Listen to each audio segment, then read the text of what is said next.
Imagine a war so short, you could watch the whole thing in the time it takes to microwave a frozen pizza. No, this isn't some joke. It's real history. In 1896, two nations squared off, issued threats, fired weapons, sank ships, and declared victory. The whole thing? Start to finish, just 38 minutes. This is the story of the Anglo-Zanzibar War, the shortest war in recorded human history. The setting? Zanzibar, a small but strategically important island off the eastern coast of Africa. In the late 1800s, Zanzibar was technically its own sultanate, but in reality, it was a British protectorate. Britain didn't rule directly, but they pulled all the strings. The Sultan was expected to obey, or else.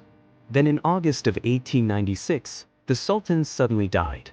One man, Khalid bin Barkash, seized the palace and declared himself the new Sultan. There was just one problem. The British didn't approve. They had a different candidate in mind, someone more loyal, more cooperative. So they gave Khalid a chilling ultimatum. Leave the palace by 9 a.m. on August 27th, or face the consequences. Khalid refused. He fortified the palace, gathered about 2,800 soldiers, and positioned artillery outside. His army was mostly palace guards and civilians. Not exactly elite troops. Meanwhile, the British brought in 3 warships, 150 Marines, and a handful of Zanzibar loyalists. But here's what matters. The British had modern naval firepower. Khalid, cannons, and hope. At precisely 8 a.m., the British issued a final warning. Khalid stayed silent. At 9:02 a.m., the British opened fire. The opening salvo hit the palace directly. Within minutes, the building was engulfed in smoke and flames. Cannon after cannon fired. The palace's artillery returned fire, but their aim was poor and their weapons outdated. One British sailor was slightly injured. That was it.